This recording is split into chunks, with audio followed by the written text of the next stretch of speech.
I'm so happy you're here.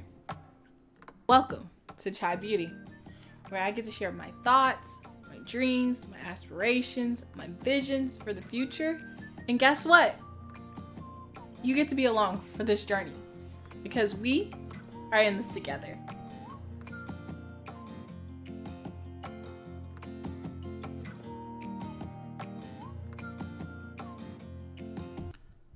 You are so beautiful. You look amazing today. What are you wearing? I would love to wear something like that. Did you know that I appreciate you? You are so intelligent. I love the movies that you pick out. I always know I'm gonna learn something. I love the way you walk. I love the way you talk about the things you're so passionate for. You are such a great person. I aim to be like you. You are the best. I love you. I love you even more when you address my issues. When you ask me, how am I feeling? When you sit down with me and give me your undivided attention. I love you just because I love you, and you are the best. I love that you know who you are. I love that you do not let fear hold you back. I love that you're a challenger. I love that you have grace. I love that you have mercy for others. I even love when you love someone because I know you love them wholeheartedly. I love when you disagree because you don't yell. No.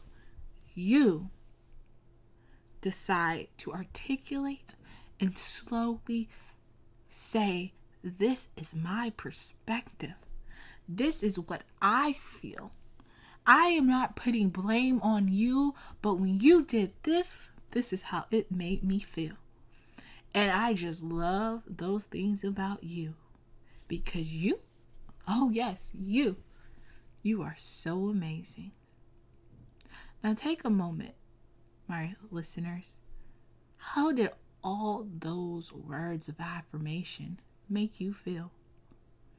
Did you just bounce a little bit? Did you walk a little farther than before? Did you hold your head up high? Did you say, yes, I do those things wonderfully? Or, yes, I am working on those things and I'm glad you acknowledge that I'm becoming better. If you did, then you love words of affirmation. And you're going to hear love so many times. Because guess what? We're talking about the 5 love languages. And that was an example of words of affirmation. Can I hear that again? Can you say it louder? Well, yes, I can.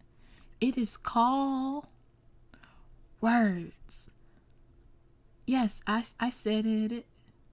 Words of affirmation. And there's no one better to give words of affirmation than the people that brought you into this world. Or, as the book has said, there are sometimes you are hurt by those people that have brought you into the world because they don't give you words of affirmation. And if that is true, I am sorry that happened to you. But I want to acknowledge that you are great and you were made so unique. And no one can do what you can do. No one can talk the way you talk. Nobody can walk the way you walk. Nobody can study the way you study. No one can say what you say better than you. So remember, you are great. You're amazing. And you wholeheartedly are a great person. The thing I want you to take from this is Is words of affirmation your primary love language? Does it make you happy? Does it make you sky high fly? Let's talk about it.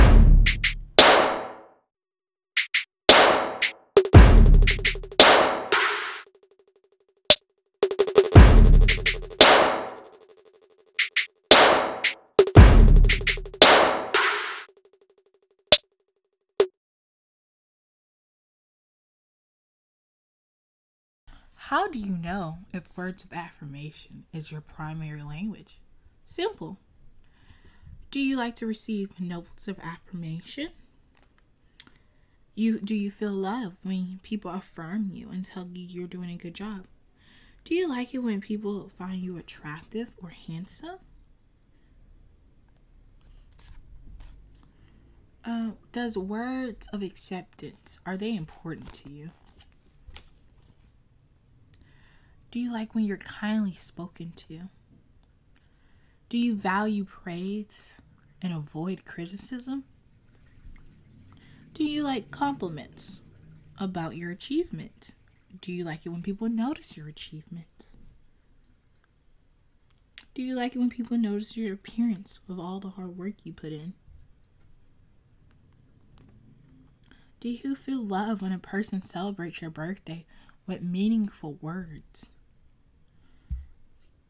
Do you like being told that you're appreciated? And do you want words of affirmation daily? That is how you know if that's your primary love language. If you said yes to all those things. But I have to give you some advice. When it comes to words of affirmation, it can be a double-edged sword. Because one of the things that you try to avoid is criticism. And yes, criticism can be bad, but constructive criticism can help you. So I wouldn't say don't be sensitive or don't have tough skin, but I would say proceed with caution. I have a friend that loves words of affirmation, and she can get those all day.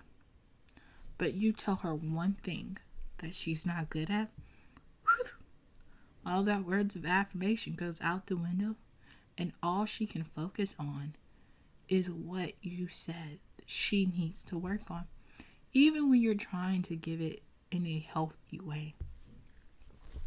What I took from this friendship was that sometimes it's best for people to learn for themselves what they're not good at. As a friend, you want to help them and you want to share with them all the things that you experience in life. You also want to share with them things that you think can hurt them possibly in the future. But have you realized that sometimes those worries and regrets you have for a friendship may never come? That friend that is so not in this world is the best way to say it.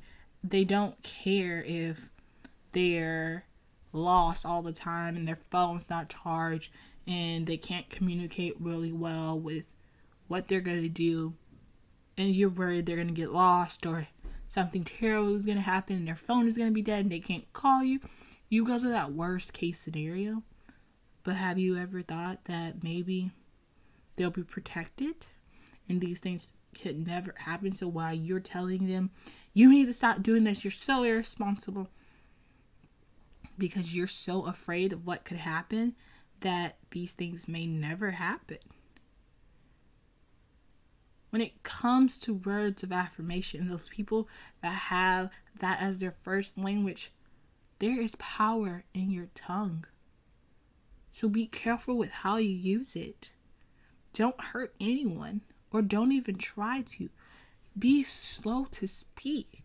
And if you have nothing nice to say, don't say it at all. When you think about the things that could possibly go wrong, remember, you are in control of what you say to others. They their only reaction, the only power they have is to react to what you say. And if you can't say it, I will repeat it again nicely. Don't say it at all. Keep it to yourself, because what you may think as a passing criticism that they should get over, they may not. And it may damage your relationship. And it may even go further in saying that they may not come back to you for advice or life experiences because they are afraid of how you would judge them. Because in that vulnerable time, you chose not to give them words of affirmation. You chose to tell them what's wrong with them. And some people go have friends that they want to go to and cry with and be with and share these emotions they have to go through with life. And if you can't accept them and be kind and have positive influence over their life, then why would they come to you? And that is when you think about receiving and giving love. A person that receives love takes every word to heart. A person that is giving love must be careful with what they say and how they say it. Because if you want a friendship to last long, well, you have to put in the work and do what's right for that friend. I've heard over the time, and I've taken it to heart, and I think it was Amanda Seales that said this in the most elegant way. Never give advice on what you would do, but give advice on the person that is asking for advice. In simple terms, I'm a person that loves to do things spontaneous and sometimes very strategically. I'm always like, okay, if I do this, then it'll lead to this. And then maybe if I do X, Y, Z, I can get here. However, there are people that don't make plans. There are people who are not spontaneous. Well, if a friend of mine that is a planner is like, what should I do? I'm making this tough decision. I know them. I would say, have you made your list yet? Have you thought about it? Do you want me to sit with you while you write that list? Or what do you need from me to be a better friend to support you in this challenge? And they will tell you what they need. But ultimately, they are the only ones that know what they need at that time. And if it's just encouragement, well, I advise you to look at that friend and say, as a planner, you are a great person, and I would come to you for anything. So if you need to sit down and pretend that you know exactly what is going to happen in your life, if you do it exactly like that, then let's do that as a friend, because that is what you're great at. And I know no matter what, we're going to come out on this side the right way. And I just want to be with you. And I want to remind you of the strength that you have had through these storms. You are strong, you are powerful, and you are a great person. You are smart. Not only smart, but there's a different type of smart when you are emotionally intelligent. You are caring. Not in the caring where when you see somebody drop something, you pick it up. No, you are caring to pick up that item and ask them, I see that you have so much in your hand. May I walk with you to your next destination so that you won't drop anything else? May I hold the door for you so that you can enter without having to carry this heavy door? And as a receiver of that message, you will be happy. But as a giver, you have thought of that person. You have given them what they needed in that time of critical decision making.